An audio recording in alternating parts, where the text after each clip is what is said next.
안녕하십니까, 김영백입니다.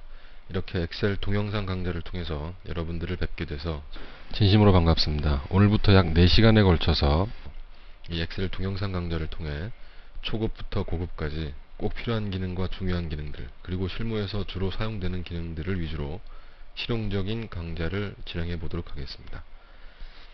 자, 그럼 먼저 엑셀이 뭔지, 그리고 엑셀은 어떠한 특징을 갖고 있고 왜 전 세계의 모든 기업에서, 대부분의 기업에서 엑셀을 이용해서 작업 효율을 높이고 있는지, 그거에 대한 엑셀에 대한 간단한 내용부터 좀 먼저 알아보도록 하겠습니다.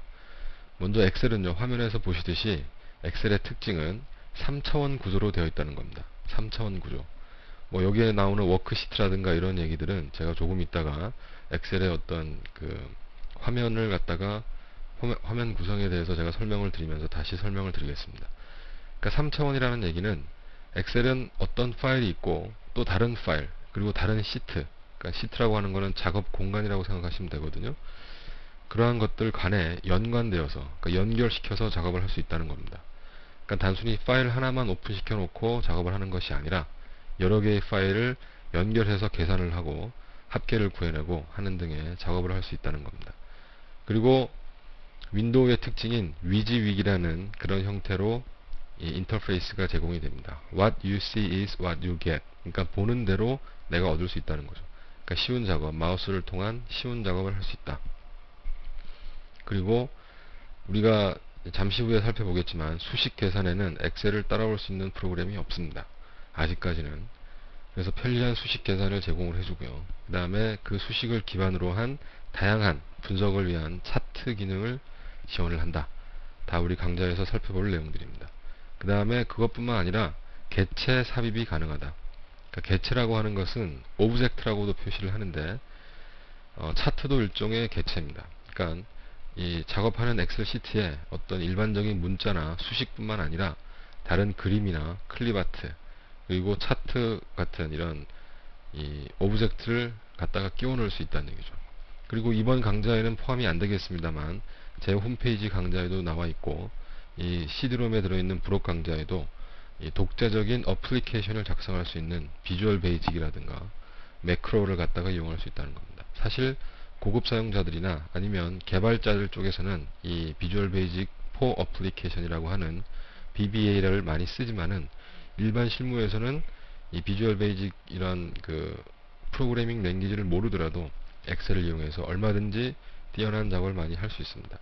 그리고 엑셀 2000부터 XP에 걸쳐가지고 이제 점차 발전되는 내용 중에 하나가 인터넷과의 데이터베이스에 연결할 수 있는 기능이 많이 강화가 된다는 얘기죠. 그러니까 이제 모든 어떤 IT 분야가 웹 인터페이스를 중심으로 지금 재편되는 상황에서 특히 XP에서는, 엑셀 XP에서는 XML이라고 하는 Extend Markup Language라고 하는 이 랭귀지를 서포트함으로써 많은 인터넷과의 연결 기능에 어떤 그 큰 진보를 한 그런 상태입니다. 예, 이러한 그 엑셀의 특징이 있기 때문에 많은 기업체에서 쓰고 있다. 그렇게 알고 계시면 되겠습니다. 자, 그러면은 이 엑셀을 먼저 잘 하려면은 처음 접하시는 분들은 엑셀 이 프로그램을 한번 오픈시켜 놓고 보면은 전혀 다른 프로그램들과는 틀리 좀 쉽게 시작할 수가 없어요. 바둑판처럼 이렇게 갈라져 있는 여러 가지 칸들이 보이고, 그래서 도대체 뭔지를 모르겠다 하시는 분들을 위해서 엑셀의 화면 구성에 대해서 잠깐 살펴보고 넘어가겠습니다. 이거는 간단히 넘길 문제가 아니라 여러분들이 엑셀을 쓰고 있는 사람들 중에서도 이 부분이 뭐 하는 부분인지, 지금 A1이라고 들어가는 부분, 그 다음에 여기는 뭐 하는 데인지 이걸 모르고 계시는 분들이 참 많아요. 그래서 엑셀은 각각 그 화면이 어떤 역할을 하는지를 먼저 살펴보도록 하겠습니다. 자, 첫 번째, 지금 현재 이 마우스를 제가 여기를 클릭한 상태거든요. 이렇게 클릭을 해놓고 보니까 A1이라는 게 여기 표시가 되죠. 엑셀은 이렇게 칸들로 구분이 됩니다. 칸들로. 이러한 칸 자체를, 그러니까 한 칸 이런 칸 자체를 셀이라고 표시를 하고요. 셀이라고 이렇게 부르고요. 수식 계산의 기본이 되는 어떤 단위들입니다. 명심해 두십시오. 셀은 수식 계산의 기본이 되는 단위이다. 이렇게 생각을 해두시고, 내가 선택한 이 셀을 갖다가 여기에 그 주소를 갖다가 표시를 하게 되는데, 여기 A, B, C, D, E, F 이렇게 오른쪽으로 나가는 이 열들이 있고요. 그러니까 이 밑으로 쭉 나가는 이게 행 번호거든요. 1행, 2행, 그 다음에 A열, B열 이렇게 표시를 하게 됩니다. 그래서 지금 제가 마우스로 딱 클릭해 놓은 이 부분 A1이라고 표시를 합니다. A열의 1행이다. 그래서 A1 셀 이렇게 표시를 합니다. 내가 클릭했더니 여기에도 똑같이 A1이라고 하는 부분이 표시가 되어 있죠. 예, 이 부분은 뭐냐면은 이름 상자입니다. 이름 상자. 나중에 복잡한 계산을 하다 보면 일일이 A1부터 A7까지 들어가 있다 뭐 이런 식으로 표시를 수식을 하게 되면 너무 길어지고 복잡해지기 때문에 이렇게 딱 그 범위를 정해서 특별한 이름을 지정해 놓고 그 이름을 실제 계산해서 집어넣어서 사용하면 훨씬 간편해진다는 얘기죠.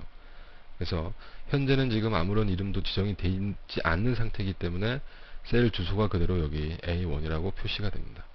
네, 그 옆에 가면은 정말 중요한 부분이 오는데 여기에 표시되어 있는 여기 빈칸들 이것들은 수식 입력줄이라고 합니다. 수식 입력줄. 수식 입력줄이 뭐냐면요. 셀과 직접 연결되어 있는 부분입니다. 한번 보여드릴까요?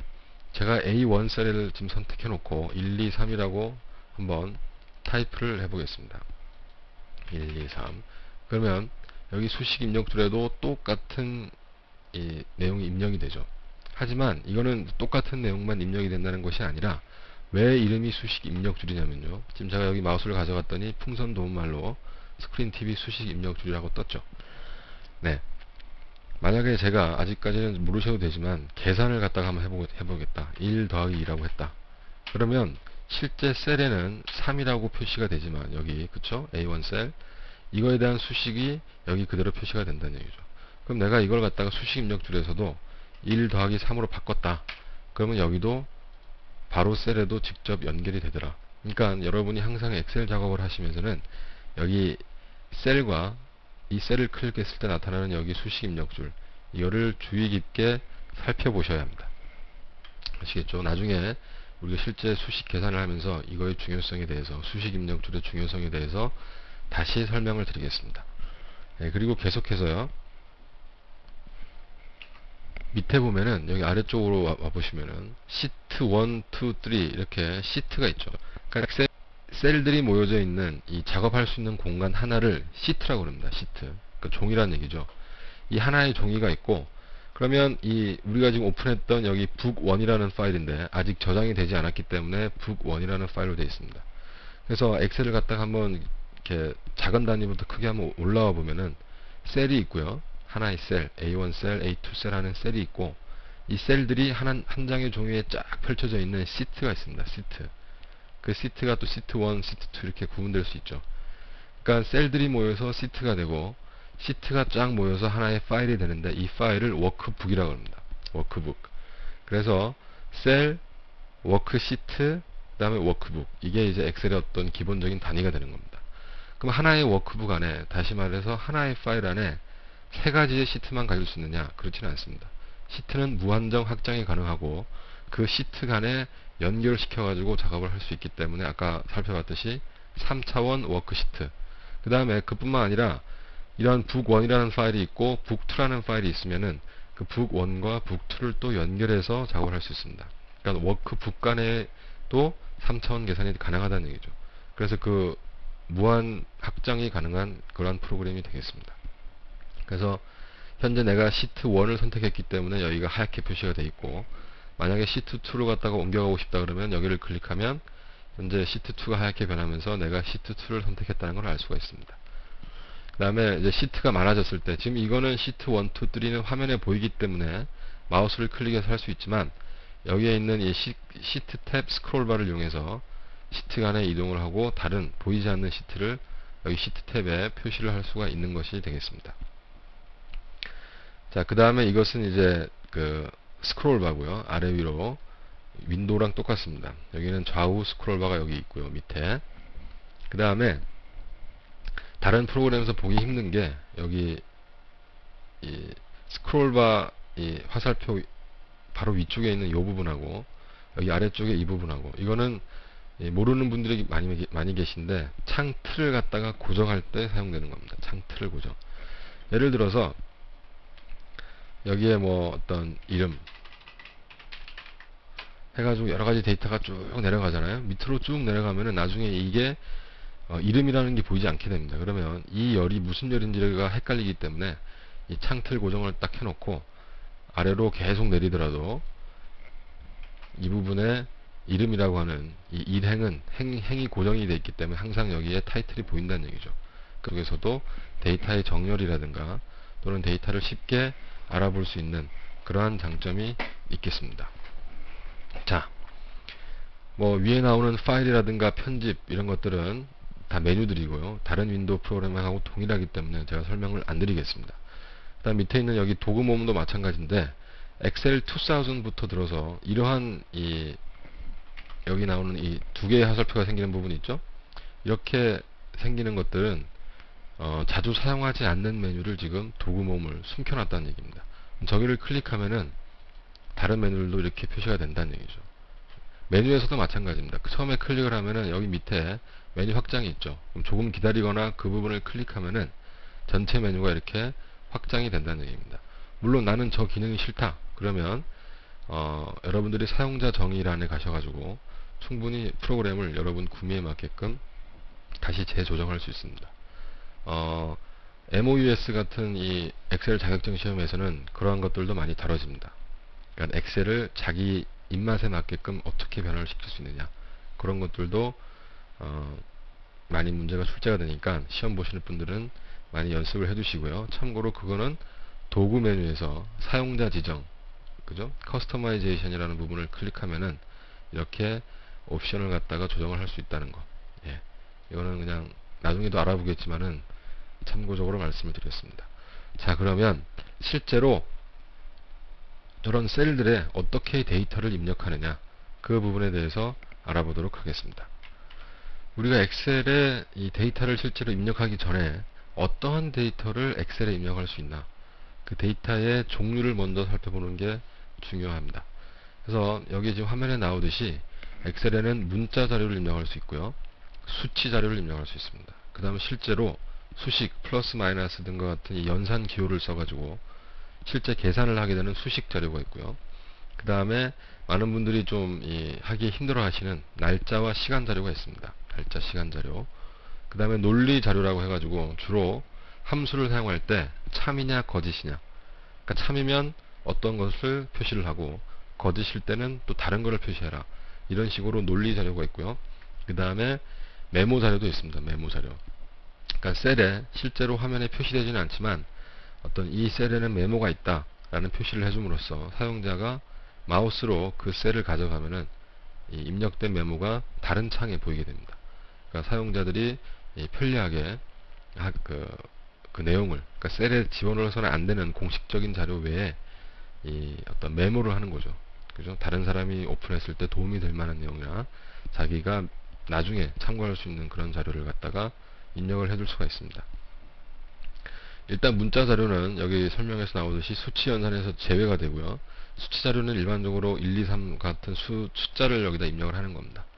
다음 수식 자료는 이 숫자들을 대상으로 계산을 할 때 사용되는 거죠. 자, 그러면 실제로 한번 데이터를 입력을 해 보겠습니다. 자, 먼저 이건 문자 자료죠.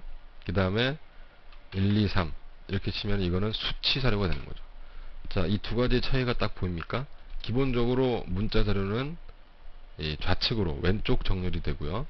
수치 자료는, 그러니까 일반적인 숫자는 문자 오른쪽 정렬이 되죠. 셀에서. 그 다음에 수식 자료라고 하는 거는 수식 자료. 여러분 이제 가장 중요한 포인트인데 엑셀에서 그러면 어떻게 계산을 하느냐? 단순히 1, 2, 3 더하기 1, 2, 3 이렇게만 하면은 계산이 되느냐? 이상하죠. 계산이 안 되고 1, 2, 3 더하기 1, 2, 3 이렇게 나왔습니다. 근데 우리가 1, 2, 3이라고 쳤는데도 오른쪽 정렬이 안 된 걸 보면 이거는 문자 자료로 인식이 됐다는 얘기입니다. 다시 말해서 순수하게 숫자로만 구성된 것이 아니라 중간에 플러스라고 하는 이 문자가 포함이 된 거예요. 근데 이상한 것이 엑셀이 왜 이 플러스를 연산 기호로 생각을 안 하고 단순히 문자로 생각했느냐? 이것은 이제 여러 가지 이유가 있지만은 이러한 그 혼란을 갖다가 피하기 위해서 엑셀에서 수식 자료는 반드시 시작할 때 는을 붙여주셔야 됩니다. 는 해놓고 1, 2, 3 더하기 1, 2, 3 이렇게 하면은 이거는 플러스가 문자가 아니라 이 저 더하기 기호가 이 연산 기호구나, 이렇게 엑셀이 인식을 하게 되는 겁니다. 그래서 엔터키를 딱 쳐보시면 246이라고 하는 실제 이 수식 자료가 들어가서 오른쪽 정렬이 됐죠. 왜? 이 수식의 결과가 수치 자료이기 때문에, 그죠? 여기 딱 가져가 보면 여기 아까 배웠듯이 수식 입력줄에 실제 그 계산식이 나오더라, 그런 걸 알 수 있습니다. 자, 그 다음에 엑셀에서는 어떠한 그 입력을 끝내는 방법이, 이렇게 입력을 한 다음에 그 셀을 떠나야 됩니다. 아직까지는 입력된 상태가 아니에요. 커서가 깜빡깜빡 되고 있죠. 저거는 아직까지 완전히 입력이 된 게 아니고 입력 도중이라는 얘기입니다. 만약 이 상태에서 키보드의 Escape, 제일 왼쪽 위에 있는 Escape 키를 누르면은 입력이 취소가 됩니다. 1, 2, 3 해놓고 내가 이 엔터 키를 쳐서 아래로 내려오든 아니면 탭 키를 쳐가지고 오른쪽으로 빠지든 저 셀을 떠나야 됩니다. 아니면 이 화살표 키를 이용해서 어디로 뭐 다른 방향으로 가든, 그거는 여러분 마음대로지만 자료 구조에 따라서 결정할 일이지만, 아무튼 저 셀을, 입력 중인 셀을 떠나야만 입력이 끝난다. 그 사실을 좀 인식을 해주시고요. 그 다음에 이 입력된 거를 그러면 어떻게 수정을 하느냐. 지우는 거는 단순히 내가 지우고 싶은 셀을 클릭을 해놓고 딜리트 키를 누르면 내용이 싹 지워집니다. 하지만 내가 새로운 거 1, 2, 3이 아니라 124였다. 그러니까 3을 4로 바꾸기 위해서 저기를 찍어놓고 그냥 치면은 기존에 있던 데이터가 다 지워지고 새로운 데이터를 입력합니다. 우리가 이렇게 간단한 것들은 새롭게 입력하는 것도 편하겠지만, 엄청나게 많게 이렇게 만약에 입력이 되어 있는데 이 중에서 이 가운데 2가 아니라 3이다. 그러면 이 가운데 부분만 바꾸면 될 것을 또 다 처음부터 칠 필요는 없잖아요. 그럴 경우를 위해서 엑셀은 셀의 내용을 쉽게 수정할 수 있는 방법을 제공을 해주는데요. 첫 번째가 이 셀을 더블 클릭을 하는 겁니다. 더블 클릭을 하면 커서가 깜빡이면서 입력할 수 있는 상태가 되죠. 그럼 여기를 3으로 바꿔주면 그 다음에 엔터, 그죠? 그 셀을 떠나야 입력이 되니까. 또는 아까 말씀드렸듯이 셀은 이 수식 입력줄과 밀접하게 관계가 되어 있습니다. 그죠? 여기를 클릭해서 이렇게 바꾸고 해도 입력이 되더라. 또는 키보드를, 마우스를 잘 쓰지 않는 분들은 키보드에서 F2 키를 딱 누르면은 똑같이 수정할 수 있는 상태가 되더라. 네, 그렇게 알아두시면 되겠습니다. 자, 그 다음에 날짜 자료가 있죠. 날짜를 입력한다. 그런 경우에는 앞으로 어떻게 입력하시냐면, 만약에 8월 26일이다. 8월 하고 슬러시 26 이렇게 치시면 됩니다. 이렇게 치면은 8월 26일 딱 들어가죠. 그죠? 그럼 이 A6 셀을 딱 찍어 보니까 여기에는 2002년 8월 26일 이렇게 들어가게 됩니다. 되게 쉽죠? 그 다음에 현재 날짜를 입력하려면요, 컨트롤과 이 세미콜론을 치면 됩니다. 그죠? 컨트롤 키를 누른 상태에서 세미콜론. 이거는 이제 제가 지금 비주얼한 강좌이기 때문에 나중에 그 CD롬에 포함되어 있는 이 강좌 파일, PDF 파일을 오픈해 보시면은 자세하게 설명이 되어 있습니다. 또 컨트롤 시프트하고 이 세미콜론 눌러보면은 현재 시간이 들어갑니다. 그죠? 이러한 뭐 여러가지 단축키가 다 제공이 되니까, 제가 단축키도 브록 CD롬에 넣어놨으니까 필요하신 분들은 프린트 하셔가지고 아니면 화면상에서 확인해서 많이 쓰는 기능들은 외워두시는 게 좋습니다.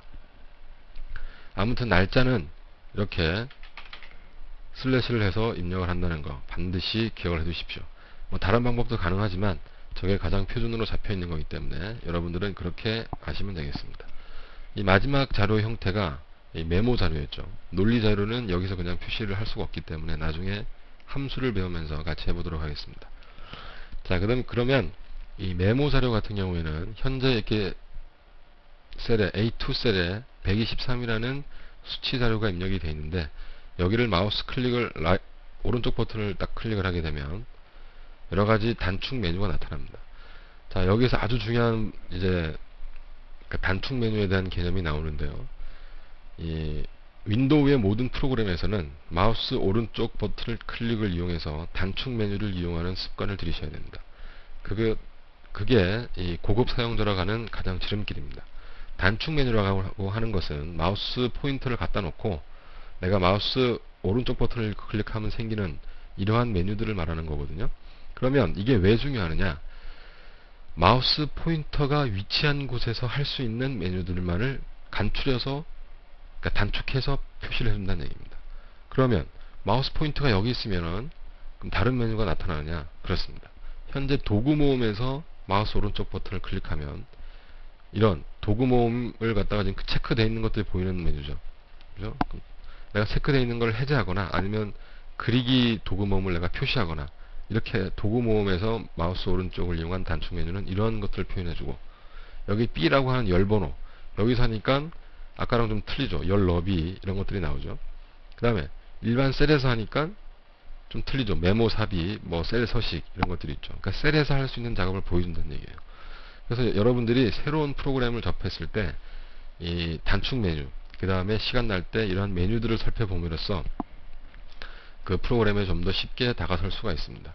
물론 메모를 삽입하려고 하는데 우리가 지금 삽입에서 전체 메뉴를 표시해서 메모를 클릭해도 메모를 삽입할 수 있습니다. 그러면 지금 우리가 벌써 마우스 클릭을 3번이나 했잖아요. 아니면 2번. 그죠?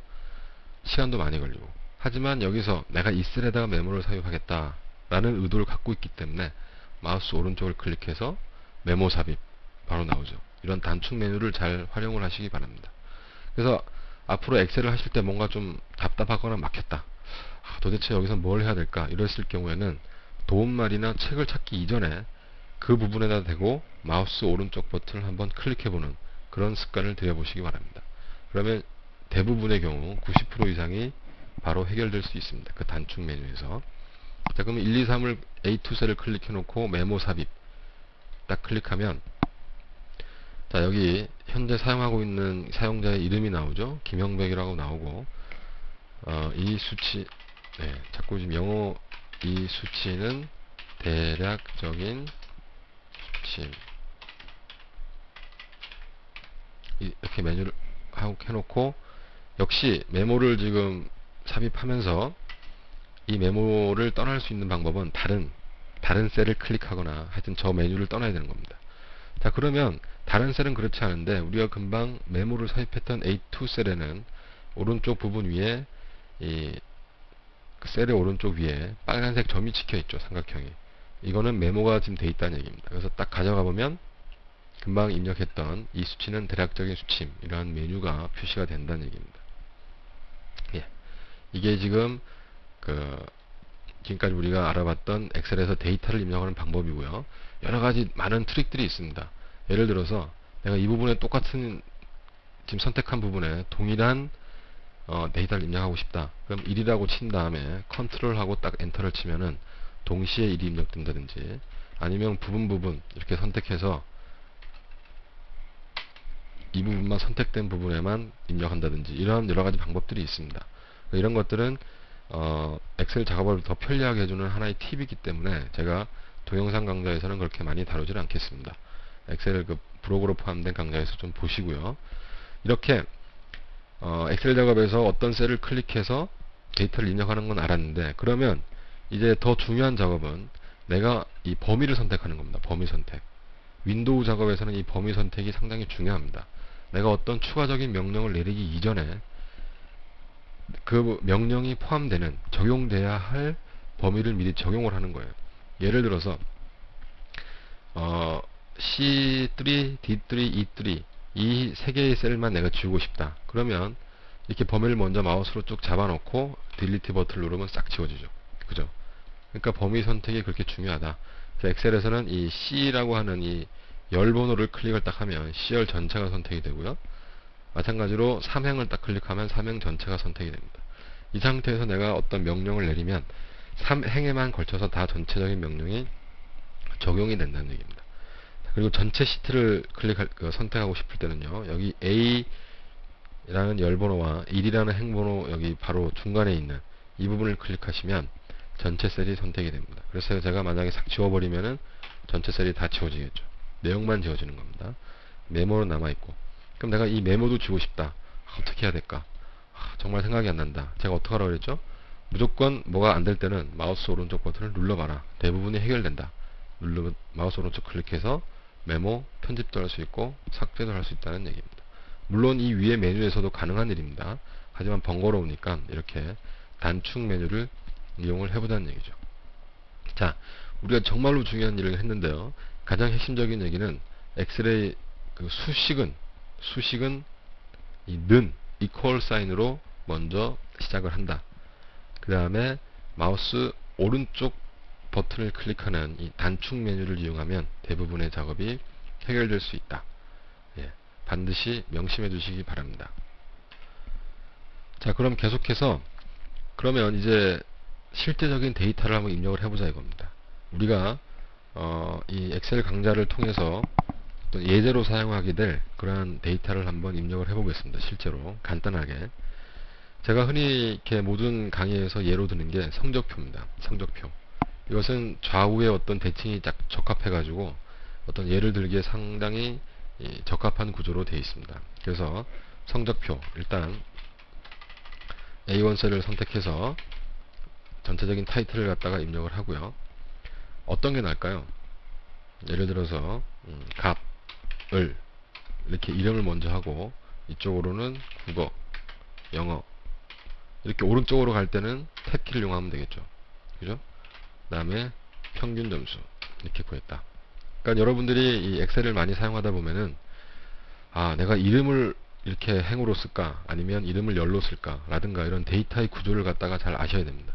그러니까 이거는 데이터베이스의 가장 기본이 되는 건데 제가 브록 강좌에 액세스 그러니까 마이크로소프트 오피스의 이 데이터베이스 프로그램인 액세스에 대한 그 단편 강좌를 실었거든요. 그러니까 그 액세스 강좌를 보시면은 데이터베이스의 어떤 필드 개념, 그다음에 레코드 개념, 그다음에 테이블 개념 이런 것들이 나오기 때문에 그 강좌를 통하시면 앞으로 이 엑셀의 어떤 자료 구조를 디자인 하시는데 많은 도움이 되시리라 생각을 합니다. 자, 그러면 지금 여기서 아주 중요한 개념이 하나 나옵니다. 갑을병정 무기경신임계 이렇게 12지를 다 쳐야 되느냐? 그러지 말고 잠깐 한번 보실래요? 네. 간단하게 채워졌죠. 이게 바로 엑셀의 자동 채우기라는 기능입니다. 자동 채우기. 그러면 어떻게 이렇게 됐을까? 제가 다시 한번 보여드리겠습니다.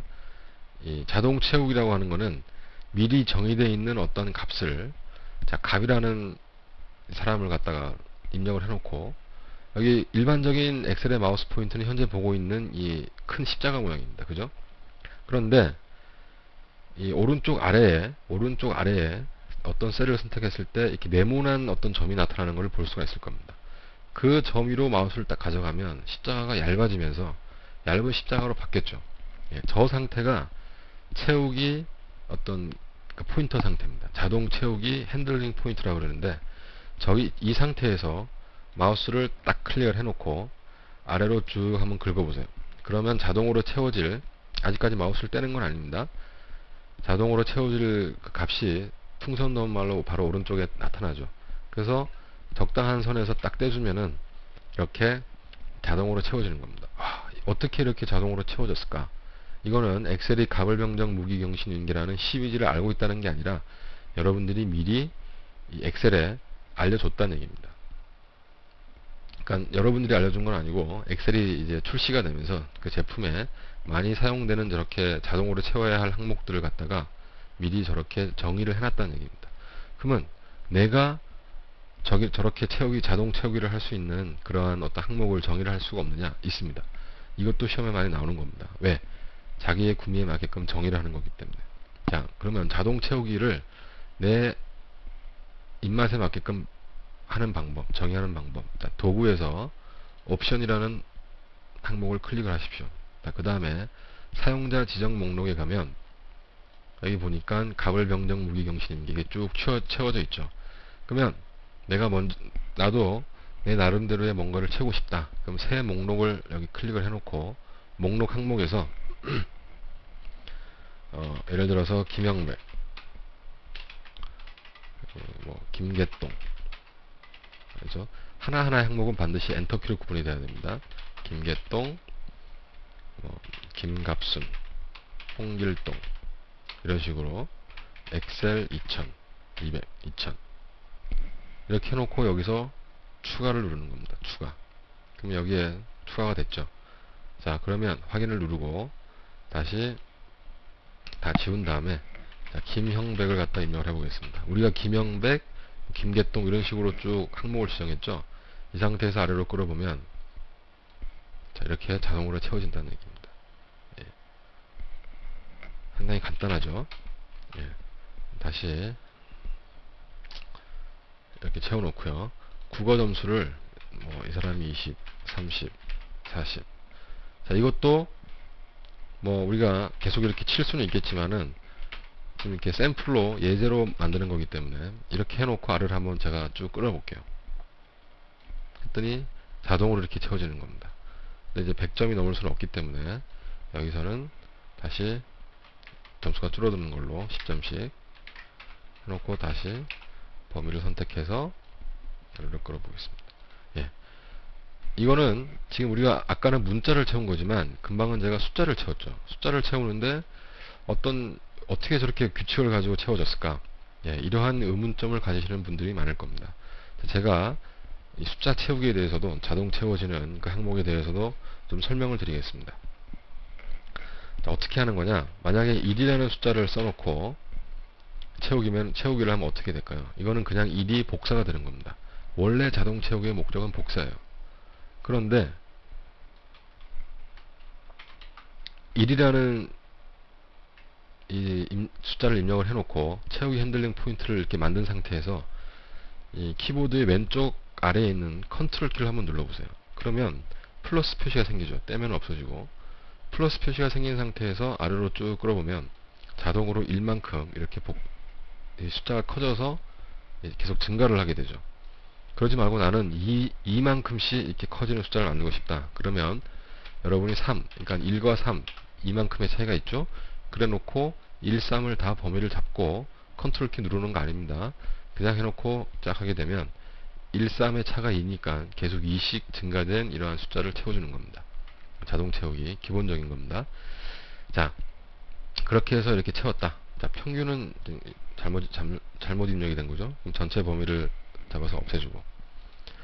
자, 이렇게 했더니 기본적인 성적표 모양이 나왔습니다. 아직까지 우리가 이 성적표를 이쁘게 꾸미거나 그러진 않습니다. 왜냐하면 이 편집하는 거는 나중에 다시 먼저 데이터를 다 입력해 놓고 제일 마지막에 하는 작업이 이쁘게 꾸미는 거니까. 자, 그리고 뭐 많은 사람을 할 필요는 없으니까요. 이 사람들은 다 지워버리고 값을 병정까지만 한번 해보겠습니다. 자, 평균 값을 구하려면 여러분들 어떻게 하시겠어요? 지금까지 우리가 평균을 구하는 거는 과목 전체를 다 더해서 과목 수만큼 나눠주면 되죠. 그죠? 지금 국어 영어니까 국어와 영어 점수를 더해서 나누기 2를 해주면 평균이 나오겠죠. 그러니까 엑셀에서 쓰는 수식도 다 동일합니다. 근데 차이가 있다면은 반드시 는을 먼저 붙여줘야 된다는 거. 그래서 는 클릭을 하고 20 더하기 30 그죠? 나누기 2 그러면 연산의 우선순위에 의해서 나누기 30 나누기 2가 먼저 되겠죠. 그럼 틀려지니까 똑같습니다. 학교에서 우리가 중학교 때 배웠던 국민학교 때 배웠나요? 초등학교 때? 뭐 아무튼 먼저 계산을 해라 라는 의미에서 저렇게 가로로 먼저 국어와 영어 점수를 묶어주고 나누기 2를 하면은 25점 평균이 나왔죠. 예. 근데 아니 엑셀은 우리가 편리한 수식 계산을 해주게 한다는데 저렇게 뭐 계산기를 쓰는 듯한 저런 방식으로 써야 되느냐 이런 의문이 드시는 분들은 그분들의 의문이 상당히 맞는 거예요. 왜냐하면 저런 식으로 할 바에는 그냥 계산기 갖다 놓고 두드리는 게 더 빠르다는 얘기죠. 그죠? 키보드로 치는 것보다. 그리고 나중에 이제 어떤 데이터를 수정할 일이 생겼는데 국어 점수가 갑의 국어 점수가 25점이더라. 바꿨어요. 그래도 이 평균은 똑같죠. 왜냐하면 20 플러스 30으로 했으니까. 그죠? 그래서 앞으로 여러분들이 수식을 입력하실 때는 실제 셀에 들어가 있는 이 값을 하는 게 아니고 그 셀을 갖다가 집어넣는 거다. 수식에. 명심하십시오. 엑셀의 계산은 수식의 값을, 그러니까 셀에 입력된 값을 수식에 포함시키는 게 아니라 그 셀 주소를 입력하는 거다. 셀 주소. 그래서 는 해놓고 지금 갑의 국어 점수가 B3 셀이잖아요. 그럼 B3을 치려면 상당히 어려우니까 마우스로 그냥 찍어주는 거예요. 그럼 B3. 그 다음에 더하기를 쳐주고 그 다음에 C3이죠. 영어 점수가. 그 다음에 나누기. 역시 이렇게 되면 계산이 잘못 나오니까 이렇게 묶어주는 겁니다. 가로로 수식 입력줄에 가가지고 실제 셀에서 하셔도 괜찮습니다. 자, 이 경우에는 우리가 실제 값으로 이렇게 B3, C3 이렇게 셀 주소로 했기 때문에 나중에 여기 국어 점수가 20점으로 바뀌면은 자동으로 평균 점수가 바뀌는 이러한 장점이 있죠. 그러니까 반드시 계산은 저렇게 하는 거다. 자, 이렇게 구해놓고 보니까 야, 엑셀은 이거 외에 그러면 이 자동으로 값의 이 평균 점수를 구했으면 을, 병, 정 이것도 자동으로 구할 수는 없는가? 그럼 우리가 아까 배운 자동 채우기가 있죠. 그래서 혹시나 싶어가지고 자동 채우기 핸들링 포인트를 만들어서 아래로 한번 쫙 끌어볼까요? 그러면 값이 맞게 나왔나요? 맞게 나왔죠. 그죠? 그러니까 B3 셀을 찍어보니까 여기 B3 플러스 C3 이렇게 값의 점수가 들어갔고 그 다음에 을의 평균 점수인 D4 셀을 찍었더니 B4와 C4 이렇게 을의 국어 영어 점수를 자동으로 얘가 이렇게 상대적으로 셀 주소를 바꿔주면서 계산을 해내더라 그겁니다. 엄청 편하죠. 만약에 아래로 10,000개 정도의 데이터가 있는데 일일이 다 치고 있으려면 얼마나 힘들겠습니까? 제일 위에 거 하나 구해놓고 채우기 포인트에서 쫙 끌어버리면 되는 거예요. 또 그뿐만 아니라 아래로 10,000개 이상이 있게 되면은 이거 채우기 포인트 만들어 놓고 아래로 끄는 것도 상당히 힘들어집니다. 이런 경우에는 단순히 이 상태에서 더블 클릭만 해주면은 자동으로 채워지더라. 예, 엄청난 기능이죠. 그죠? 그래서 이렇게 기본적인 우리가 수식을 이용하는 방법을 알아봤습니다. 근데 이것도 참 그래요. 그죠? 그래서 좀 복잡하더라. 그래서 많이 사용되는 수식들은 뭐 합계라든가 평균, 기타 등등 많이 이렇게 엑셀이 그동안 발전해 오면서 사용자들이 이거는 참 많이 사용할 거라 이러한 것들은 미리 수식의 집합을 만들어 놨어요. 엑셀에서. 그래서 여러분이 이렇게 수식을 만들 필요가 없고 이미 정의되어 있는 그 수식의 집합, 다시 말해서 함수라고 그러죠. 펑션. 함수를 이용해서 다 지울까요? 함수를 이용해서 쉽게 계산을 할 수 있다는 얘기입니다. 그래서 평균이라는 저 값을 구해내기 위해서는 average라고 하는 함수가 미리 정의가 되어 있습니다. 함수를 사용하는 방법을 이제 살펴보도록 하겠습니다. 자, 여기 수식 입력줄 옆에 fx라고 하는 이 도구 모음이 생깁니다. 이거 마우스를 가져가 보면 함수 마법사 이렇게 표시가 되죠. 엑셀 XP가 아니고 2000 이전 버전을 사용하시는 분들은 도구 모음에서 fx라는 것을 찾으실 수가 있습니다. 자, 그러면 첫 번째 단계, 내가 평균을 구하려고 하는 그 셀을 찍어 놓고 이렇게 클릭해 놓고 fx를 누르는 겁니다. fx. 그러면 함수 마법사가 이렇게 표시가 됩니다. 그래서 함수 마법사는 크게 함수 마법사를 이용하는 방법은 첫 번째가 내가 어떤 함수를 쓸 거다라고 하는 함수의 범주를 여기서 선택을 해주는 겁니다. 그 다음에 실제로 여기 아래에 그 범주에 속한 함수들이 표시가 됩니다. 그럼 내가 여기서 원하는 함수를 클릭을 하고 클릭을 하면은 여기 아래에 함수에 익숙하지 않은 분들을 위해서 간단한 설명과 이렇게 사용하는 방법이 표시가 됩니다. 그죠? 자, 이러한 단계로 하는 겁니다. 자, 그러면 우리가 하려고 하는 이 함수는 average라고 하는 함수는 통계 쪽에 있겠죠. 그죠? 평균을 내는 거니까 범주를 선택하고 average를 우리가 사용하려는 함수죠. 인수들의 평균을 구합니다. 이렇게 설명이 나와 있습니다. 자, 해놓고 함수를 선택하고 확인. 그러면 이 average라고 하는 함수는 어디에서 어디까지 범위의 평균을 구해라. 이러한 어디까지 어디서부터 어디라는 범위를 갖다가 우리가 지정을 해줘야 됩니다. 그래서 여기 아래에 범위 선택, 이쪽에 있는 이 범위 선택 이 버튼입니다. 예, 범위 선택 버튼을 클릭을 해놓고 자, 실제로 값이 포함된 이 부분을 범위를 긁어주는 거예요. 우리가 지금 값의 평균을 구하는 거니까 B3부터 C3가 되겠죠. 하고 마우스를 떼고 다시 이 부분을 클릭을 해주면은 원래 상태대로 돌아옵니다. 이 상태에서 여기서 값을 미리 볼 수가 있어요. 그래서 내가 인수를 똑바로 지정을 했나 그런 것들을 알 수가 있다는 얘기죠. 그리고 확인을 누르면 얘가 자동으로 알아서 25라는 점수가 나옵니다.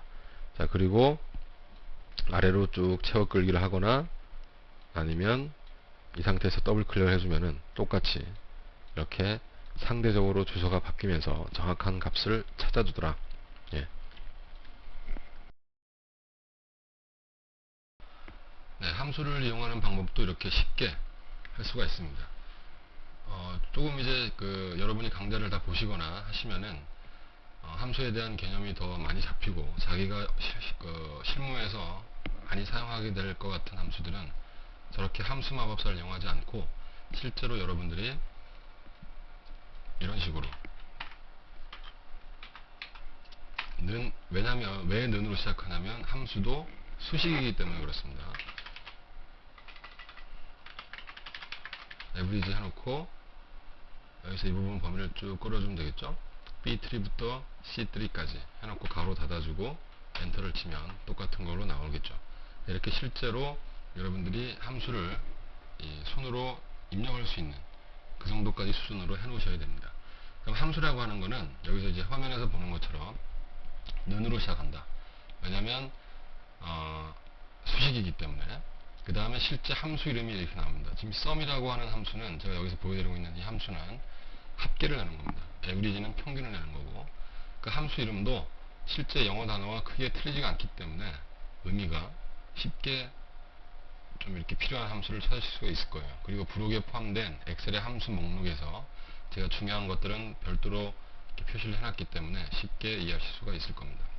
그 다음에 함수 다음에는 항상 가로로 시작이 됩니다.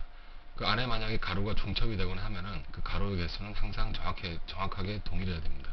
그건 주의해 주셔야 되고, 이렇게 함수 가로 안에는 인수들이 들어갑니다. 그 함수에 따라서 필요한 인수는 차이가 있겠죠. 그죠?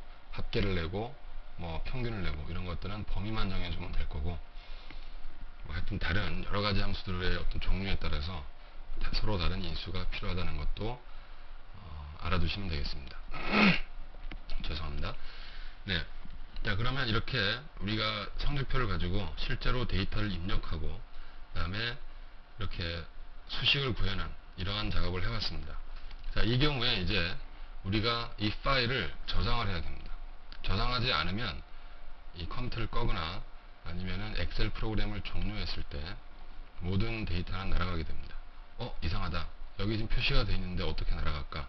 이거는 지금 현재 화면에 표시되는 이런 자료들은 저장되기 전의 자료고, 현재는 메모리, 그러니까 우리가 흔히 램으로 불리는 이 메모리에 임시로 들어가 있는 겁니다. 하지만 그 메모리는 휘발성이라서 컴퓨터를 끄면 모든 데이터가 다 날아갑니다. 따라서 우리가 하드디스크 드라이브나 플라피 디스크 드라이브에 보조 기억 장치에 저장을 해둬야 되는 겁니다. 자, 그래서 엑셀 파일을 저장하는 방법, 좀 더 정확한 얘기로는 이 북1이라고 하는 임시 워크북을 영원히 내 하드에 저장하는 방법에 대해서 알아보겠습니다. 자, 파일에서 저장을 누르셔도 되고요. 여기 단축 도구mom에서 저장을 클릭하셔도 괜찮습니다. 클릭하면은 지금 화면에서 이제 다 보이죠? 보이듯이 다른 이름으로 저장, 이러한 메뉴가 생기게 됩니다. 자, 이 이 윈도우를 제대로 이해를 못하시는 분들이 참 많은데요.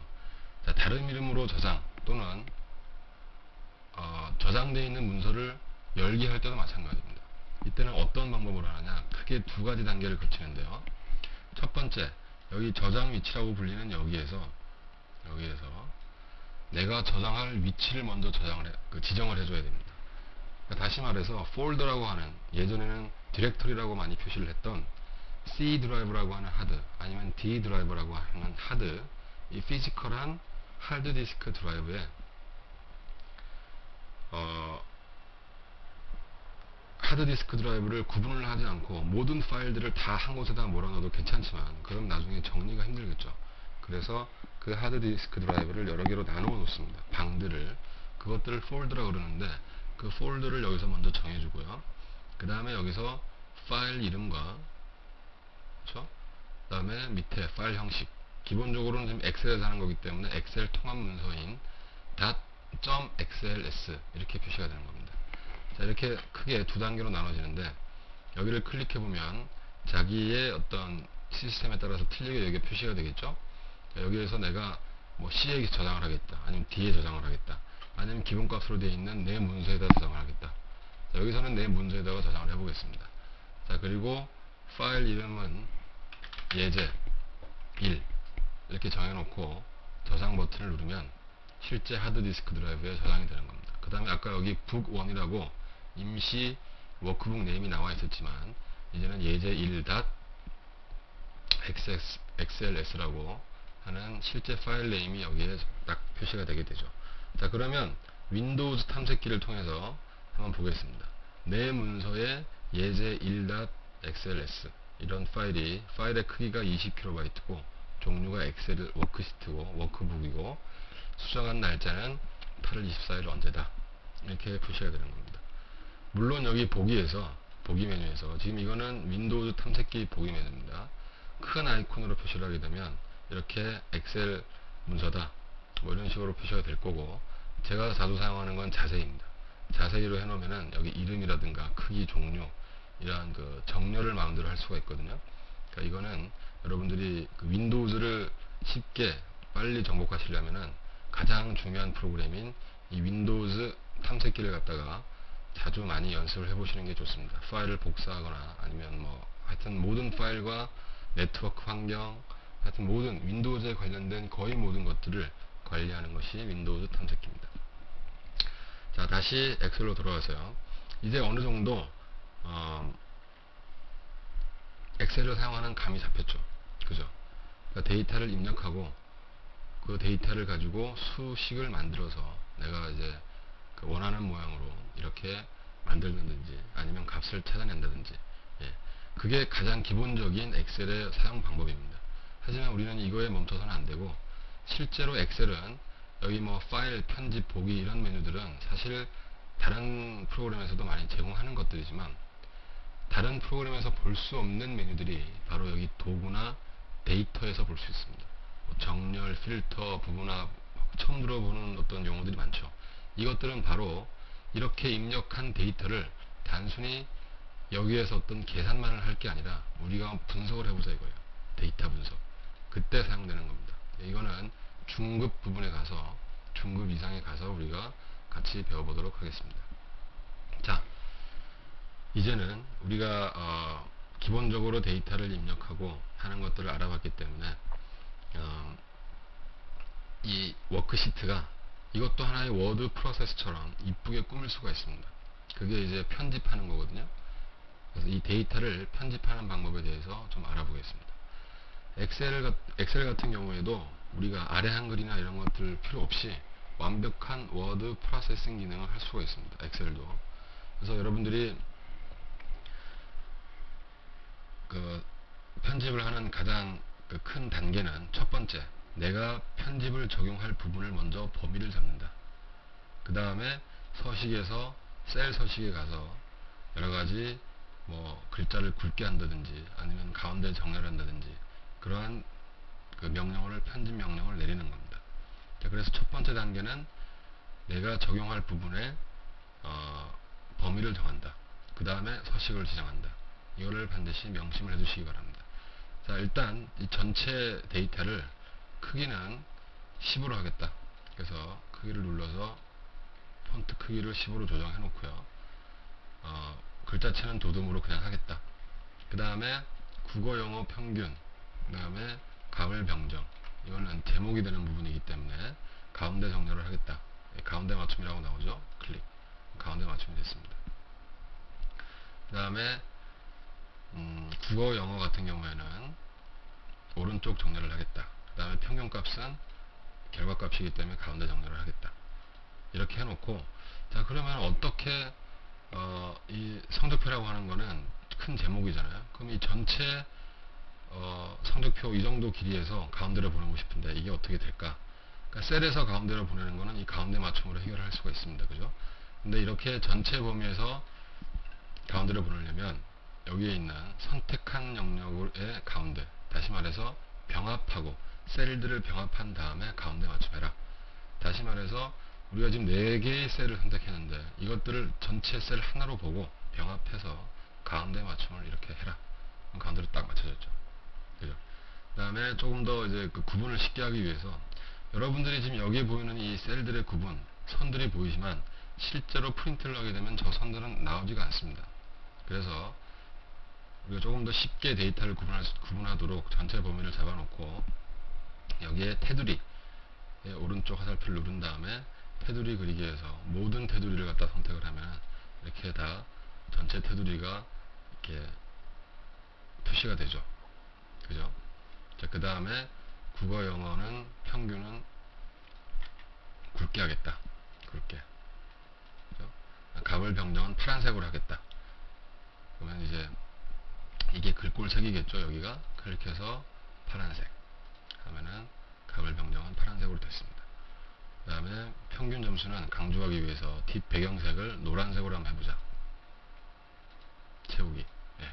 이렇게 하면은 뭐 이거 외에도 엄청난 방법으로 편집을 할 수가 있습니다. 성적표 같은 경우는 타이틀이니까 글자 크기를 12로 하고 진하게 하자. 예.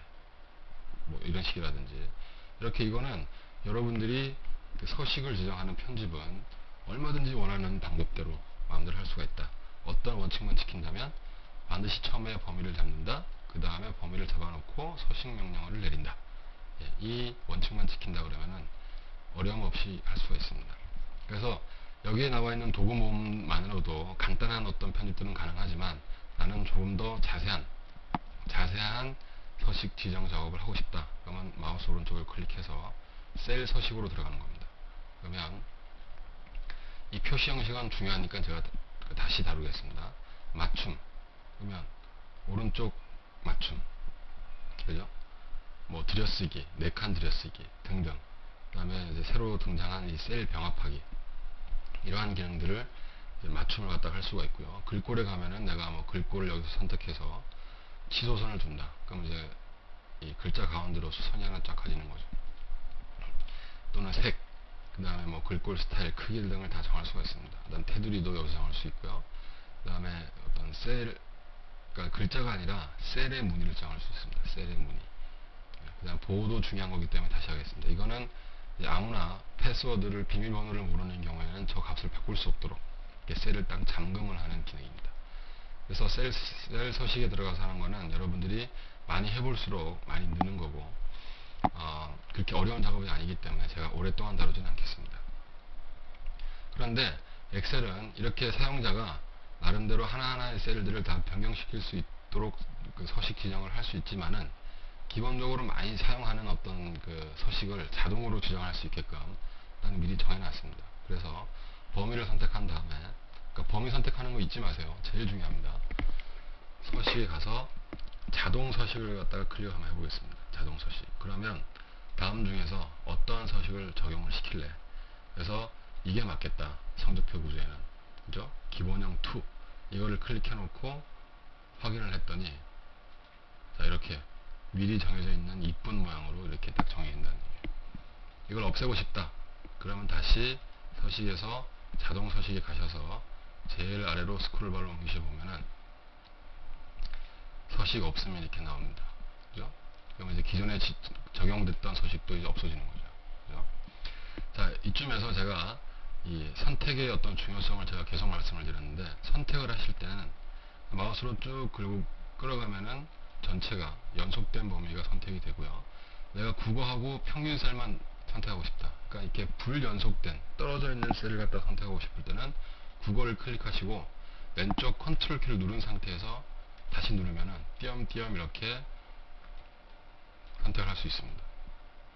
이거 아주 중요한 겁니다. 엑셀뿐만 아니라 윈도우에서 다 해당되는 기능입니다. 연속된 셀은 그냥 쭉 끌고 가고 마우스를 불연속된 곳은 이렇게 컨트롤 키로 이렇게 선택을 해준다.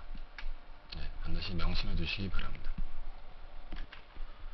네, 엑셀의 서식 작업은 이렇게 간단하니까 여러분들이 기존에 사용하시던 워드 프로세서 뭐 아래 한글이나 MS 워드 대신 엑셀을 어떤 모든 문서 작업에 활용을 해보시면은 편집이나 서식 작업에 조금 더 쉽게 이해를 하실 수가 있을 겁니다. 네, 서식에는요 이렇게 사용자가 지정하는 서식하고 그 다음에 금방 우리가 알아봤던 자동 서식 그리고 조건부 서식이라는 게 있습니다. 조건부 서식. 예를 들어서 평균 점수가 40점 이하라 그러면은 빨간색으로 표시를 한다. 그 다음에 뭐 90점 이상이라 그러면 굵고 파란색으로 표시한다. 등과 같이 많은 데이터가 있을 때 이러한 그 데이터를 갖다가 좀 더 효율적으로 구분하기 위해서 조건을 다는 그러니까 조건에 따라서 틀린 서식을 지정하는 방법이 있습니다. 그래서 그 방법을 한번 알아보도록 하겠습니다. 예, 조건부 서식입니다. 조건부 서식을 지정할 이 셀들을 갖다가 범위를 선택하고, 이 작업은 범위를 선택하는 건 제가 누차 강조하지만 엄청나게 중요한 부분입니다. 그래서 서식에서 조건부 서식을 클릭합니다. 자, 그래서 조건을 지정하는 거죠. 셀 값이, 그렇죠? 그러니까 선택된 셀의 셀 값이 작거나 같다. 그래서 30점 이하다. 예를 들어서 그럴 경우에는 서식이 빨간색이다. 그러니까 낙제 스타일로 간다는 얘기죠. 예. 그래서 확인. 그 다음에 이제 이것만 있는 게 아니라 우리가 지금 이 성적표를 갖다가 이제 기본 데이터라고 하는 거니까 50점 이상은 파란색으로 하겠다. 그래서 이 조건부 서식을 추가를 합니다. 그래서 다음 값보다 크거나 같다. 그러니까 50점이죠. 여기죠. 50점. 이 경우에는 파란색으로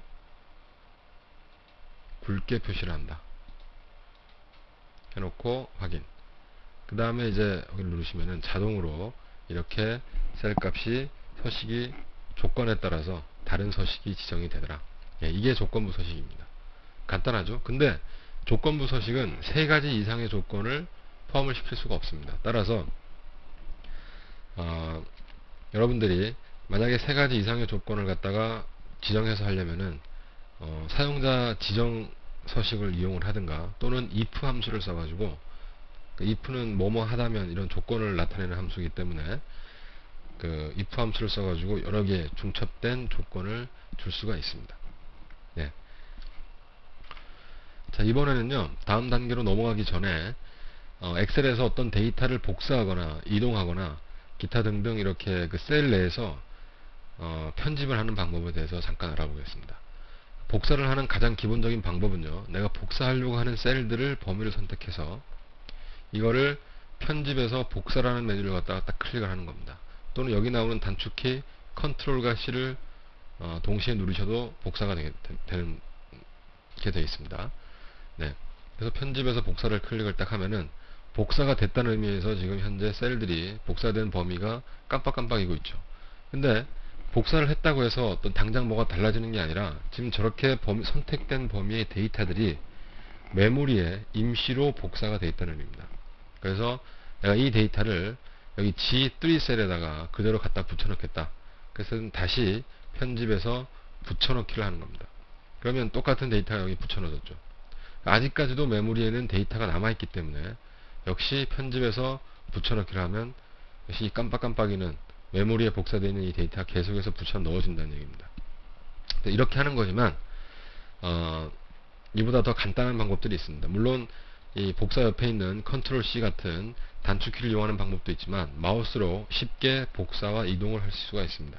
그 작업을 한번 해보겠습니다. 이런 것들을 이제 내가 금방 했던 작업, 이거를 이제 실행을 취소를 시키면은 편집에서 붙여넣기 취소, 그러니까 단축키가 컨트롤 G죠, Z. 그래서 이 작업은 여러분들이 이 기능은 반드시 알아두시는 게 좋습니다. 붙여넣기 취소. 그러니까 방금 했던 작업을 취소하는 방법은 컨트롤 G를 누르면 된다. 지금 제가 키보드에서 컨트롤 G를 한번 눌러보겠습니다. 그럼 금방 했던 작업이 없어졌죠? 한 번 더 하면 그 이전 했던 작업도 없어집니다. 그래서 엑셀에서 중요한 데이터를 하다가 어떤 실수를 해서 잘못된 데이터가 들어갔다. 그랬을 때는 당황하지 마시고 컨트롤 G를 누르시면 쉽게 이전 작업대로 돌아가실 수가 있습니다. 그러니까 예전에는 이 이전 작업에 돌아가는 게 한 가지 단계밖에 안 됐었어요. 방금 전에 했던 단계밖에 안 됐는데 이제는 여러 가지 단계 전으로도 돌아갈 수가 있다. 그래서 사용자를 보호하는 조치가 좀 더 강화가 됐다는 얘기입니다. 그러니까 복사한 걸 갖다가 취소를 시키려면 Escape 키를 누르시고요. 자, 그럼 다른 방법으로 똑같은 범위를 선택을 해서 이제 마우스 자체만으로도 그냥 복사를 하는 방법을 한번 알아보겠습니다. 자, 아까 우리가 알아봤듯이 엑셀은 이 마우스 포인터가 지금 현재 보이는 이 큰 십자가 모양인데 여기는 작은 십자가라고 했죠. 자동 채우기는. 하지만 선택된 범위 또는 셀의 외부로 가져가면 이렇게 마우스 포인터가 바뀝니다. 그러니까 마우스 포인터가 화살표로 바뀌면서 사방으로 끌고 갈 수 있다는 의미에서 이 사방향 화살표가 딱 나타나죠. 그죠? 어디를 가든 이 테두리 부분에 가져가면 이 상태에서 컨트롤 키를 한번 눌러보겠습니다. 컨트롤 키를 누르면은 이 플러스 표시가 생겼습니다. 그쵸?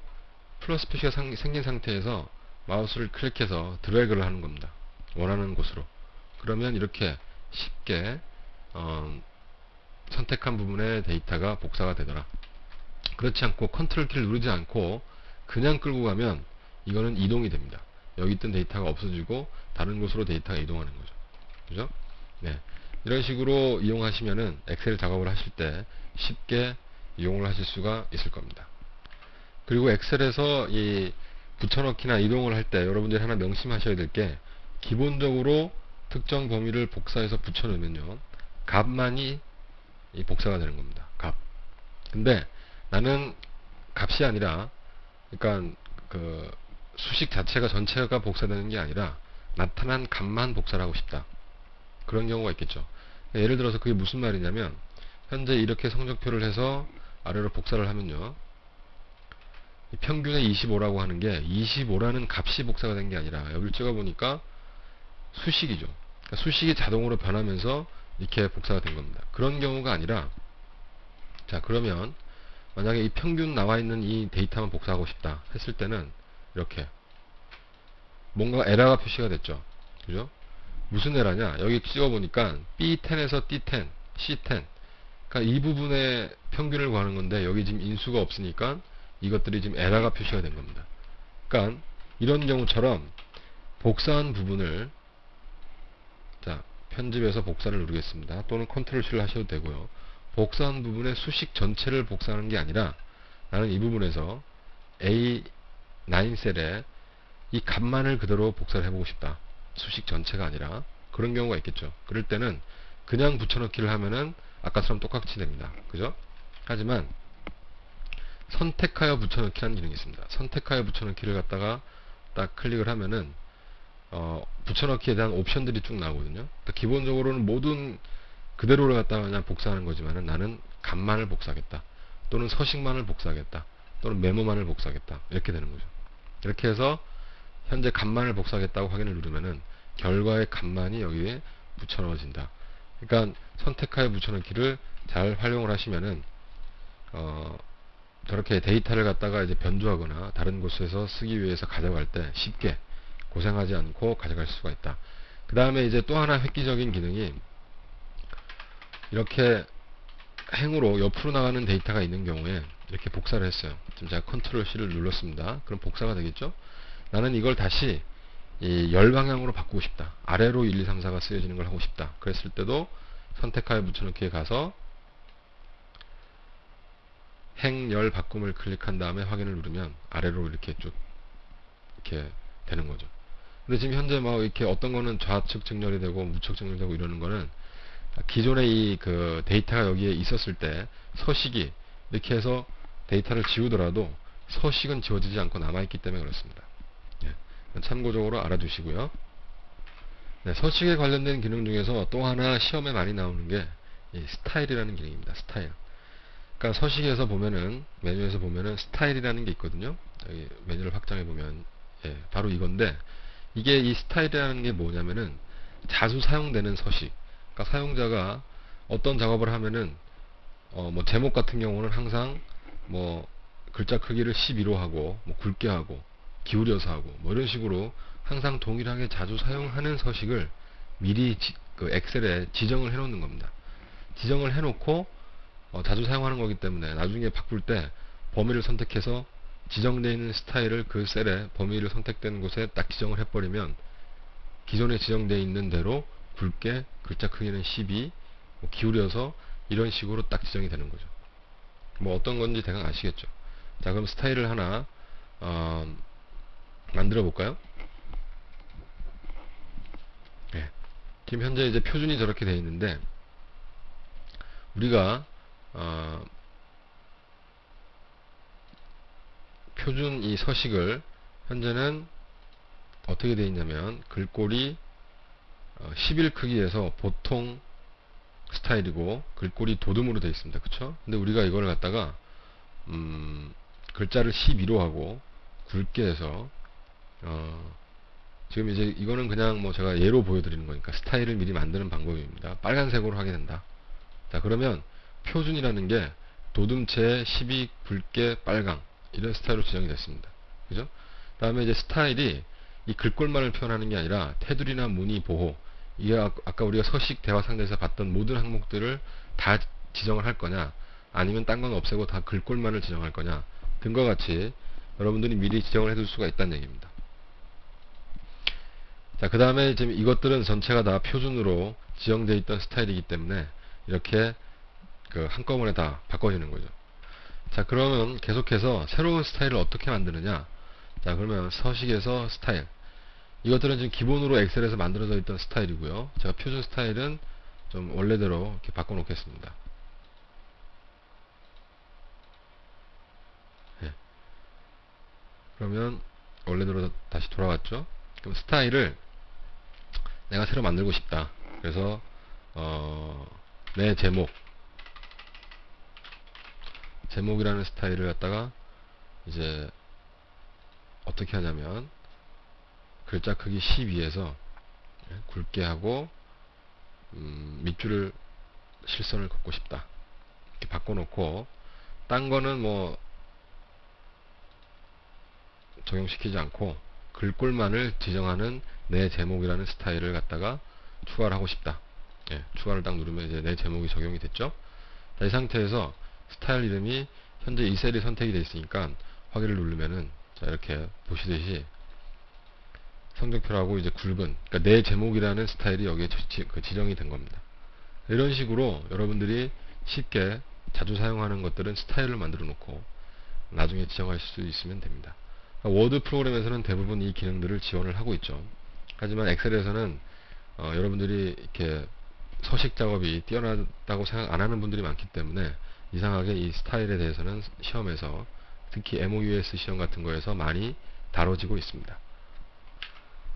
네, 계속해서 이번에는 이 그리기 개체 또는 어떤 외부 개체를 삽입하는 방법에 대해서 한번 알아보겠습니다. 그러니까 이거는 엑셀 뭐 자체적으로 어떤 수식이나 이런 기능에는 도움이 안 되는 거지만은, 관련이 없는 거지만 엑셀을 문서를 하나의 워드 프로세서라고 생각하시고 조금 더 효율적으로 남들에게 전달을 하시려면은 이렇게 보기가 좋아야 되겠죠. 그리고 시각적인 효과가 있어야 되기 때문에 그러한 기능을 위해서 외부 개체를 삽입하는, 그리고 엑셀 자체에서도 그리기 개체를 지원을 하고 있습니다. 그래서 먼저 엑셀 그리기 개체를 한번 이용해서 뭔가를 그려보고 싶다. 그러는데 어떻게 그리느냐? 먼저 그리기 도구 모음을 갖다가 표시를 하셔야 됩니다. 그러니까 도구 모음이 지금 여기 현재 표준하고 서식만 나와 있는데 어떻게 더 추가한다 그랬죠? 예. 기본적으로 여기 보기에서 도구 모음 가서 이렇게 그리기를 클릭하시면 되겠지만은, 우리가 아까 마우스 단축키를 갖다가 오른쪽을 이용한 단축키를 배웠으니까 도구 모음에서 마우스 오른쪽을 클릭해서 단축 메뉴에서 그리기를 클릭하면 여기 아래에 그리기 이 도구 모음들이 아주 종류도 많죠. 이렇게 표시가 됩니다. 그래서 뭐 다 아시겠지만 그 위에 각 도구 모음에 이제 마우스를 가져가면은 풍선 도움말로 노란색이 탁 뜨기 때문에 내가 직사각형을 클릭하면 이렇게 직사각형을 그릴 수가 있겠구나. 그죠? 이런 걸 아실 수가 있습니다. 자, 여기에서 이제 그리기 개체를, 딴 것들은 다 비슷해요. 하는 방법이 다 동일한데 이것들을 이제 그 원리만을 아시면은 딴 것들은 다 그리는 종류가 틀리다 뿐이지 하는 방법은 다 동일합니다. 어떤 원리냐? 내가 먼저 클릭을 합니다. 내가 그릴 거를 현재 직사각형이니까 클릭을 딱 해놓으면은 이 선택된 이게 이제 마우스 포인터가 벌써 바뀌었죠. 그죠? 원래의 두꺼운 십자가 모양이 아니라 뭔가를 그릴 수 있는, 개체를 삽입할 수 있는 마우스 포인터로 바뀌었습니다. 자, 그리고 엑셀 같은 경우에는 셀이 기본 단위가 되기 때문에 셀에 딱 맞춰서 그리는 게 좋습니다. 근데 이렇게 우리가 일부러 이렇게 맞추기는 상당히 어렵잖아요. 이만큼 뭐 그린다, 이만큼 그린다 이렇게 하기 어려우니까 여러분이 Alt 키를 누르면서 그리면은 반드시 셀에 정확하게 맞추면서 그려지게 됩니다. Alt 키를 이용하면, 그러니까 딱딱 셀에 맞춰서 그려지죠. 그죠? 그 다음에 Shift 키를 누르고 있으면은 정확한 사각형, 정사각형, 아니면 정원, 이런 식으로 정각형이 만들어집니다. 그러니까 보통은 이제 Alt 키를 이용해서 이렇게 그리기를 이용을 하게 되죠. 자, 그러면 현재 점이 딱딱 찍혀 있는데 이것들은 지금 이게 엑셀 상태가 아니라 엑셀의 오브젝트가 선택되어 있는 상태이기 때문에 이렇게 오브젝트가 선택되어 있는 경우에는 메뉴들도 벌써 다 틀려집니다. 할 수 있는 일들이 많이 이제 없어지는 거죠. 그죠? 자, 이렇게 오브젝트가 선택되어 있는데 오브젝트를 이동하는 방법은 선택을 먼저 해놓고 그 다음에 이 위에 가면 아까 이동하는 그 마우스 포인트가 나타나죠. 이 상태에서 딱 클릭해서 뭐 아래로 끌고 가거나 정확하게 끌고 가고 싶으면 역시 Alt 키를 눌러서 끌고 갈 수가 있습니다. 크기를 변경하고 싶다. 그랬을 때는 이 오브젝트 포인트가 이렇게 이 외부에 찍히게 되죠. 그죠? 각마다 이렇게 찍히게 되는데 여기에 마우스 포인트를 가져가면은 마우스 포인트가 양쪽 화살표로 이렇게 싹 바뀌게 됩니다. 이때 크기를 정확하게 줄이고 싶으면 역시 Alt 키를 이용해서 이렇게 줄이거나 아니면 더 키우거나 이렇게 하실 수가 있는 겁니다. 자, 그리고 엑셀 2000부터 새로 추가된 기능인데요. 이 엑셀 삽입된 오브젝트의 개체의 그 각도를 조정할 수가 있습니다. 각도. 그래서 여기 녹색으로 찍혀져 있는 이 부분을 딱 가져가면 360도 회전시킬 수 있는 모양이 되죠. 여기를 클릭한 다음에 원하는 방향으로 이렇게 끌고 가면 어떤 방향이든지 여러분이 원하는 곳으로 갖다 놓을 수가 있다는 얘기죠. 그러니까 다른 것도 마찬가지입니다. 다른 어떤 모든 것들도 사실은 이러한 원칙에 따라 가지고 예를 들어서 텍스트 상자를 하게 되면 가로 텍스트 상자니까 이렇게 해가지고 여기다가 그러니까 셀에 관계없이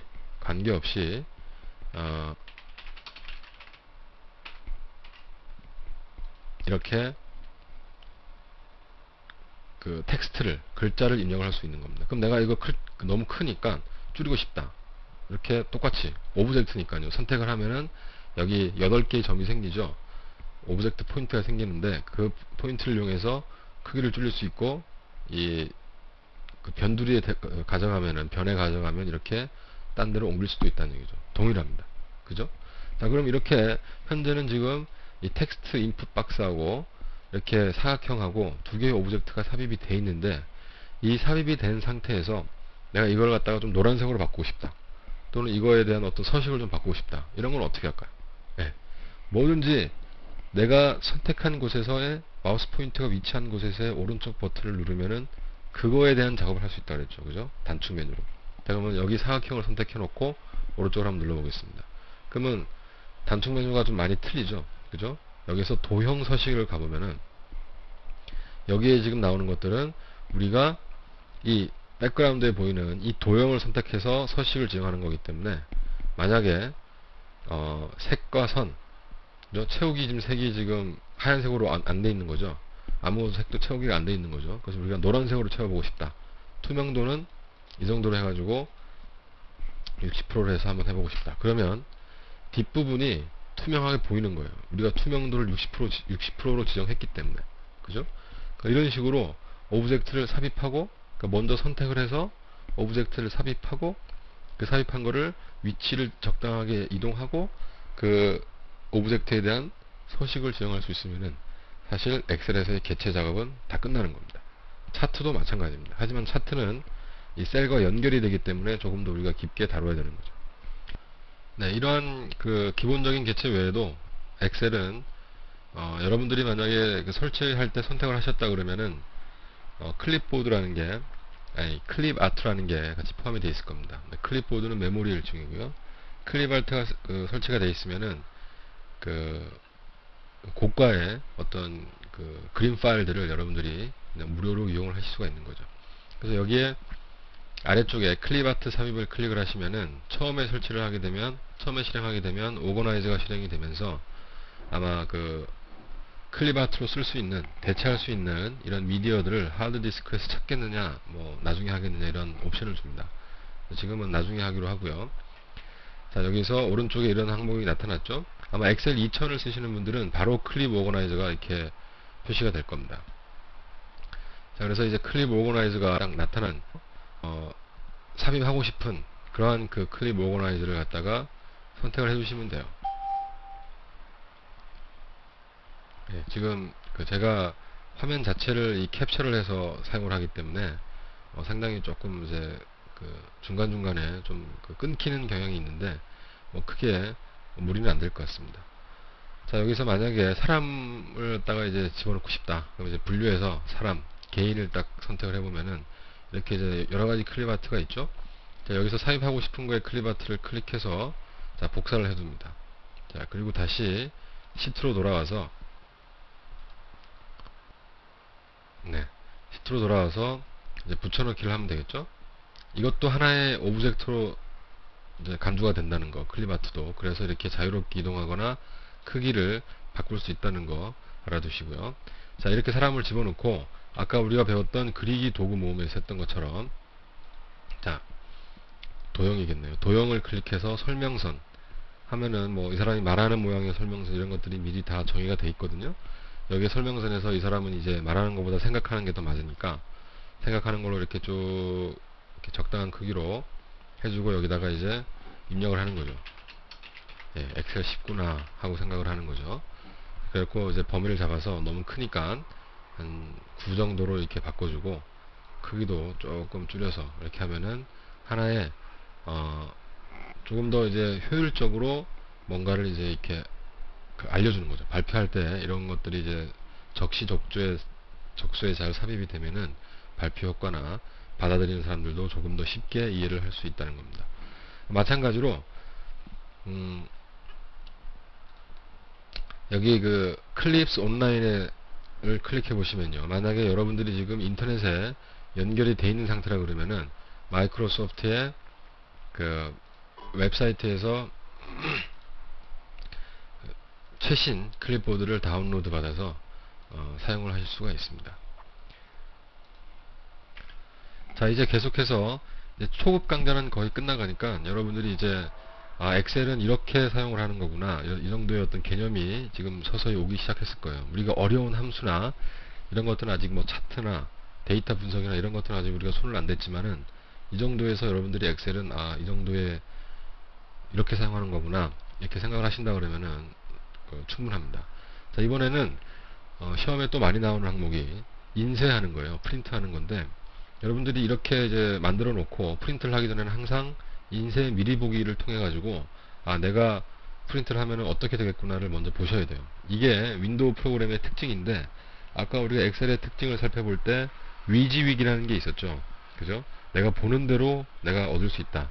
다시 말해서 내가 인쇄 미리 보기에서 보는 대로 프린트를 할 수 있다는 얘기입니다. 자, 그러면 현재 우리가 만들어 놓은 이 성적표 간단하죠? 간단한 데이터가 어떻게 인쇄를 하시기 전에 어떻게 인쇄가 될까를 먼저 보셔야 됩니다. 그래서 뭔가 안 맞으면은 여백을 조정해 주시고 뭐 머릿말과 꼬릿말을 삽입한다든지 이런 기타 작업을 해 주셔야 돼요. 그래서 파일에서 인쇄 미리 보기를 클릭을 딱 하시면 이렇게 나옵니다. 그래서 이제 크게 보려면 클릭을 한번 하시면은 이제 크게 보이죠? 확대가 됐죠? 이 상태에서 여백이 어떻게 설정이 되어 있을까? 기본적으로 그럼 여기 여백이라는 버튼을 눌러보시면은 왼쪽에서 이만큼 떨어지고 이렇게 떨어지는구나. 이게 지금 전체가 A4지입니다. 기본적으로 용지도 바꾸실 수 있죠. 그리고 여기 사이는 머릿말과 꼬릿말이 들어가는 부분이구나. 그리고 여기는 아래 여백과 여기는 위에 여백이구나. 이렇게 볼 수 있는 거죠. 그 다음에 이제 그럼 머릿말과 꼬릿말을 어떻게 삽입을 할 수 있으며 어떻게 이 여백을 설정할 수 있느냐. 여백 같은 경우는 그냥 여기서 이렇게 쭉 아래로 이렇게 바꿔주시면은 바로 이 상태에서 여백 조정이 바로 가능합니다. 그죠? 그렇지 않고 여기 설정이라는 단추를 눌러보시면은 페이지부터 시트 탭까지 이렇게 여러분들이 인쇄를 하기 전에 페이지 설정을 해줄 수가 있어요. 그러니까 내가 하는 거는 용지가 A4지가 아니라 뭐 레러지다. 그럼 바꿔주시고 뭐 확대 축소를 어떻게 하겠다. 지금 이거 같은 경우에는 전체 용지에 비해서 데이터가 너무 작으니까 뭐 확대를 한 150% 해서 하겠다 등과 같은 작업을 해줄 수가 있는 거죠. 그죠? 여백이라는 탭에서는 여러분이 뭐 위쪽 아래쪽 머리글 바닥글 이런 거에 대한 여백을 설정해 줄 수가 있고 페이지의 가운데로 가로 세로를 하게 되면 어떻게 나오냐면 이렇게 되는 거죠. 전체 페이지에서 가로 세로 가운데 부분에서 맞춰가지고 인쇄가 되더라. 그죠? 예, 뭐 필요한 경우에 사용을 하시면 되겠습니다. 이건 옵션이니까요. 머리글과 바닥글에는 뭐 머리글은 주로 어떤 제목이 들어가죠. 그죠? 머리글 편집을 누르셔가지고 뭐 가운데쯤에 아니면 오른쪽에 이 파일에 파일 이름을 집어넣겠다. 이걸 클릭하시면 됩니다. 안 그러면 뭐 가운데다가 여러분이 클릭을 해놓고 이렇게 치셔도 괜찮습니다. 그죠? 그리고 확인하면 이렇게 엑셀 연습, 그다음 파일 이름이 이렇게 들어가는 겁니다. 보통 바닥글에는 뭐가 들어가냐면요, 몇 페이지 중 몇 페이지 이렇게 들어가죠. 그죠?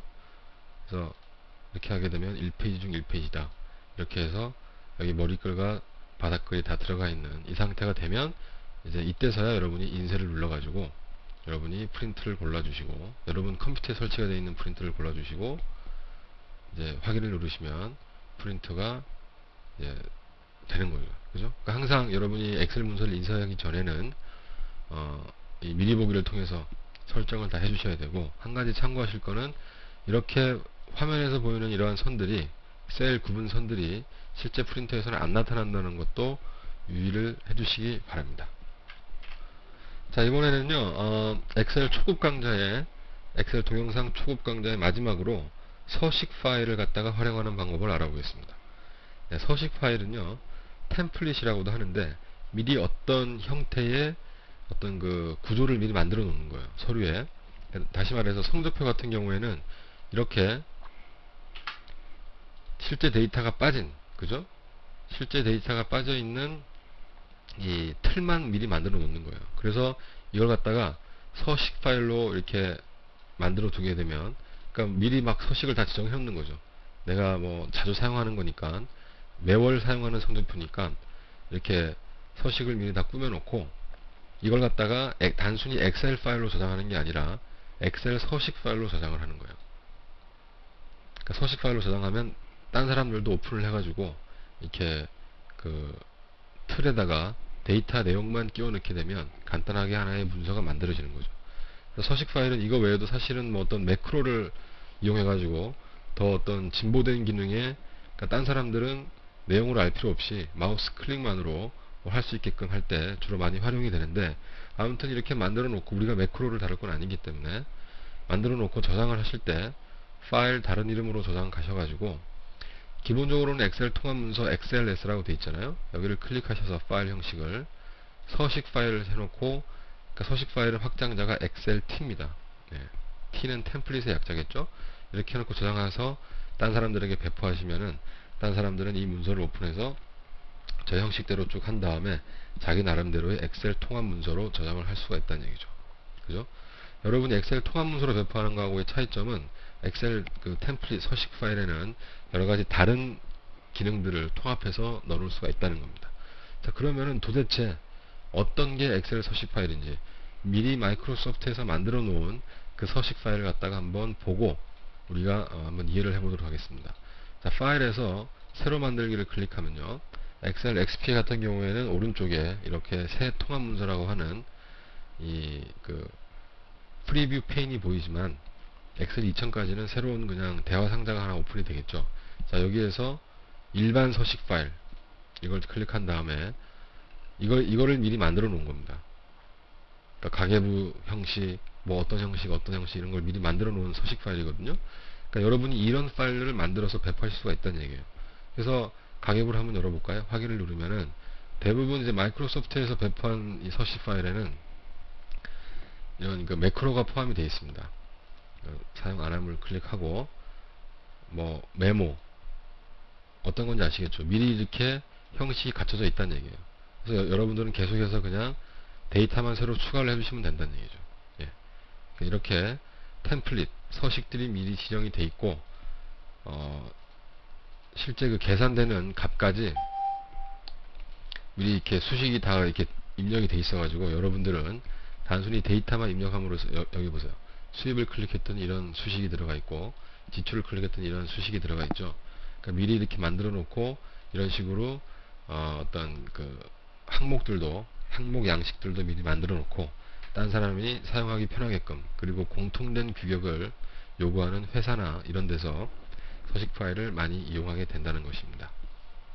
네, 초급 강좌는 여기까지 마치고요. 이제 중급 강좌로 넘어가가지고 조금 더 이 고급 수식과 그 다음에 어떤 차트를 다루는 방법, 그리고 데이터베이스를 갖다가 다루는 방법들, 그리고 함수 강좌도 같이 포함시켜가지고 공부를 해보도록 하겠습니다. 네, 초급 강좌까지 따라오신 분들 수고 많으셨습니다.